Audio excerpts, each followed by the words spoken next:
Hi Figs, my name is Ezekiel Adigan. I'm originally from Washington, D.C., but I currently live in Oakland, California. I recently graduated from UCSF School of Medicine, University of California, San Francisco, in June. So I had actually matched into family medicine at Institute for Family Health / Mount Sinai. It's a program in New York City. But at that time, New York City was kind of the epicenter of the COVID pandemic. And so I was just very, very anxious and apprehensive about everything going on and having to coordinate a cross-country move during that time. So I actually ended up deferring my residency for a year. So I'm staying here in the Bay for the year. And I launched a company called Dancing with Your Doctor. It is a wellness program that I've developed that combines my dance background, so dance, stretching, aerobics, mindfulness, with my medical knowledge, so my preventative healthcare knowledge and my musculoskeletal experience. And I've just been working to try to get that off the ground. My day-to-day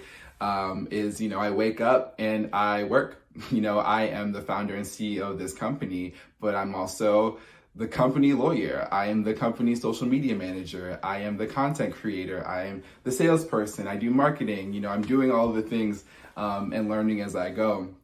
And I hope to sort of spread this message of dance and movement as healing, and sort of get the ball rolling on this sort of prevention aspect of health and how do we stay healthy and stay active before we see all the problems of a sedentary lifestyle. Fun fact, I don't actually drink coffee. I know, gasp, right? Everyone drinks coffee, but I am just not a coffee drinker because I think my body is just very, very sensitive to caffeine. I even just a little bit of coffee and my heart is going, I can't sleep all night. So I'd rather just avoid the stuff. I get it from my parents. My parents are the same way. We don't drink coffee. I chose a career in healthcare because, it's very cliche. Everyone says this, right? I wanted to help people, but it's true. It's really true for me. And healthcare actually wasn't even the first path that I chose to accomplish that personal mission of mine.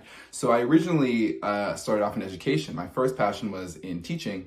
And, for a number of reasons, I ended up pivoting out of that into healthcare because, there's so many ways that our society is unequal. And a huge one is healthcare. How can you fulfill your full potential if you aren't even healthy? And so I thought that as a poor, Black, queer kid from Washington, D.C., I could use my gifts and my talents to fit in there and help level the playing field a little bit. A piece of advice that I'd say has been life-changing, honestly, is really, it's an Oscar Wilde quote.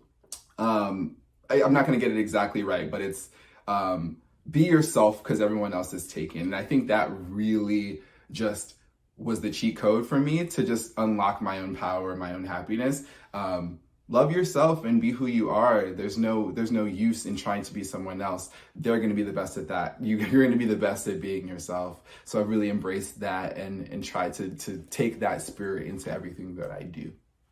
So as I mentioned, I think the impact that I want to make on the healthcare community and sort of the broader community is the message of prevention and the message of moving and dance as healing.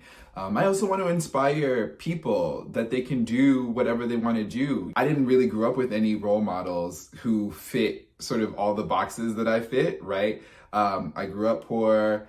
I'm Black, I'm queer, from Washington, D.C., and to become a doctor who is still, I'm not the typical stuffy white coat doctor. I dance. I was in a professional dance company for a few years. I'm a choreographer. I have other things that I do as well. And I never really got that role model growing up. And so I want to be that for other people. You can bring all of your identities to your professional space, to being a doctor. And there's no need to compromise who you are.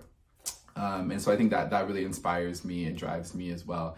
And then in the future, I just want to continue spreading that message that you can do whatever you put your mind to, as long as you're doing it for the right reasons. You have your personal mission, you stick to it, and whatever avenue you choose to pursue that, it's okay.